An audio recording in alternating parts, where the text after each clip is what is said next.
Lego A/S er en international dansk familieejet legetøjskoncern med hovedsæde i Billund. Oprindeligt lavede virksomheden udelukkende trælegetøj af høj kvalitet, men de sidste 40 år har de lavet Lego-klodser og andre produkter. Ledelsesberetningen er direktionen og bestyrelsens forklaring til den økonomiske udvikling i regnskabsåret, samt deres forventninger til fremtiden. Ledelsesberetningen skal indgå i årsregnskabet. Virksomhedens hovedaktiver er at producere og sælge Lego-klodser. Udover det har de 6 forlystelsesparker rundt omkring i verden. Markedet i Vest- og Sydeuropa samt Nordamerika forventes stadigvæk at være påvirket af den globale økonomi, mens Asien og dele af Østeuropa forventes at fortsætte den solide vækst. På grund af den gode fremdrift Lego-koncernen havde oplevet i 2012, forventes der et fortsat salgsvækst i 2013. Den globale økonomi kan være med til at påvirke virksomhedens samlede omsætning, da vest- og sydeuropæiske og det nordamerikanske marked fortsat er vanskeligt. Hvert år udgør 60% af Legos salg til forbrugerne nye lanceringer. Derfor bruger Lego trendspotting og antropologiske studier til at udvikle enkelte produkter og kampagner.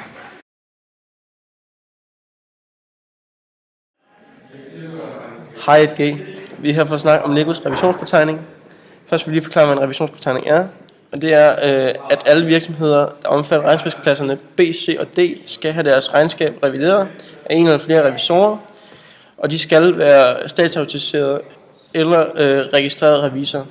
Dog gælder det ikke for virksomheder, som er i regnskabsklassen B og har overskredet følgende grænser, at deres balancesum, altså det er deres aktiver, er over 1,5 millioner kroner, deres nettoomsætning er på 3 millioner kroner, eller deres gennemsnitlige antal heltidsbeskæftigede medarbejdere overskrider 12.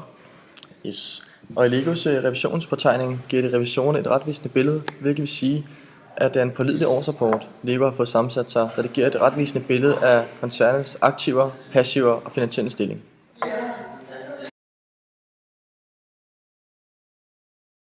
Anvendt regnskabspraksis er, hvordan en virksomhed vælger at værdiansætte deres aktiver, altså hvilken værdiansættelsesmetode, der er anvendt i årsrapporten. Lego benytter den funktionsopdelte resultatopgørelse. Virksomhedens omkostninger er delt op i produktions-, distributions- og administrationsomkostninger. Afskrivningerne for de materielle anlægsaktiver bliver beregnet lineært. Det betyder, at der hvert år bliver afskrevet lige store beløb på hver aktiverne efter deres forventede levetid. Varebeholdninger måles efter kostpris ved hjælp af FIFO-metoden. Den bliver også kaldet first in, first out. Det vil sige direkte oversat, at det, der kommer først på varelageret, også bliver først solgt videre. Tilgodehavende for salg bliver beregnet ved at tage dagsværdien for senere hen at måle den amortiserede kostpris sammen udregnet tab. Det vil sige, at man tager værdien for efterfølgende at fjerne afdrag og gæld.